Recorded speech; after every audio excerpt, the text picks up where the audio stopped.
6 साल की एक बच्ची ट्रेन में गुम हो जाती है और 1 साल तक उसके पेरेंट्स परेशान होते हैं उसको ढूंढने के लिए, लेकिन वो नहीं मिल पाती है। 1 साल बाद पता चलता है वो चंडीगढ़ में है और यहाँ पर स्कूल भी पढ़ रही है और एक आशियाना में सेक्टर 15 में रह रही है। लेकिन इसका सब पता करवाने में 1 साल का समय लग गया और उनके पेरेंट्स को ये पता ही नहीं चल पाया कि उसकी बच्ची कहाँ पर है। इसको लेकर बनारस पुलिस स्टेशन में FIR भी दर्ज हुई थी गुमशुदा की, लेकिन 1 साल बाद वो बच्ची अब मिल गई है।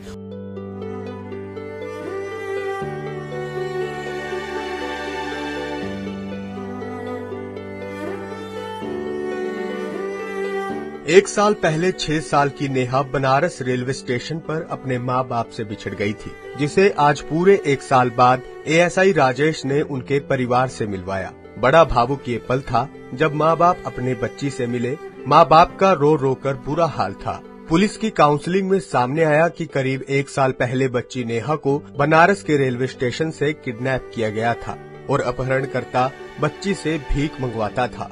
जैसे तैसे कर बच्ची उसके चुंगल से भाग निकली। सबसे बड़ी बात ये थी कि इस दौरान न सिर्फ बच्ची को रेलवे स्टेशन से रेस्क्यू किया गया, बल्कि सेक्टर 15 स्थित आशियाना में भी ठहरवाया और साथ ही सेक्टर 15 के गवर्नमेंट स्कूल में भी चाइल्ड वेलफेयर ऑफिसर की ओर से स्कूल में एडमिशन करवा दिया गया, जहां ये बच्ची अब दूसरी कक्षा में पढ़ रही थी। मेरा नाम ASI राजेश कुमार है, state crime branch anti human traffic cell Panchkula Haryana से जो ये कार्य कर रहे हैं। हमारे जो ADGP मैम ममता सिंह, उनके दिशा निर्देशों पर बच्चों को परिवार तक पहुंचाने का काम कर रहे हैं। तो मैं CWC में अभी 9 तारीख को आया था, तो वहाँ पे मैम ने बताया कि हमारे पास कुछ बच्चे हैं जो आशियाना में रहते हैं। वहाँ पे वेलफेयर ऑफिसर है मैम सुखजीत कौर, उनसे मैंने संपर्क किया। उन्होंने कहा भाई हमारे पास कई सालों से बच्चे हैं जो यहाँ पे रह रहे हैं, आप इनको भी परिवार तलाश करने में हमारी सहायता करें। तो एक बच्ची थी काल्पनिक नाम है नेहा, उससे मैंने पूछताछ की, उस बच्ची से काउंसलिंग की। उसने एक अपने बताया कि हमारे वहाँ पे ईंट भट्ठे थे और हमारे जो घर के पास थे एक बगीचा था और एक हमारे को वहाँ रामपुर बोलते थे और एक समुंदर, उसका आधार बनाकर मैंने उसको सर्च किया। तो फिर उसके बाद मैंने सभी यूपी में FIR चेक की, उस दौरान कोई FIR ना हो। तो एक FIR भी मिली चौबेपुर पुलिस स्टेशन बनारस के अंदर। तो वहाँ पे फिर मैंने संपर्क किया।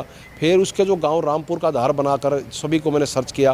फिर एक वहाँ पे कॉलेज में एक प्रिंसिपल था, उससे संपर्क किया। उन्होंने कहा भाई ये रामपुर है और मैं आपको वहाँ का कॉन्टैक्ट नंबर देता हूँ। फिर मैंने उस गाँव में संपर्क किया जो समुंदर गाँव था। तो उन्होंने कहा भाई हमारे यहाँ से लड़की गुम है 1 साल पहले और इसके जो फादर वो बनारस में रहते हैं। तो वो दोनों चीज़ मैच हो गई। फिर मैंने इसके फादर से संपर्क किया, वीडियो कॉल के जरिए लड़की की पहचान कराई। उन्होंने पहचाना कि मेरी बेटी है और ये बनारस से गुम हुई थी सितंबर महीने में 2023 में। बनारस रहते हैं, जिला जौनपुर, तहसील मड़िया हूँ, पोस्ट रामपुर, ग्राम आसननपुर। तो बच्ची आप ट्रेन में सफ़र कर रहे थे तब? हम ट्रेन से आए थे यहाँ जौनपुर से अपने गाँव से यहाँ बनारस के लिए। भट्ठे पर से मतलब वो काम धंधा और रक्षाबंधन के त्यौहार के दिन था, वहाँ से लड़की मेरी गायब हुई और मिलने पर यहाँ पर राजेश कुमार भगवान बन के हमारे माँ बाप से मिला दिए। हम लोग बहुत खोजे, नहीं मिला। अब सर के माध्यम से हमारा लड़की मिल गया है और इतना धन्यवाद है।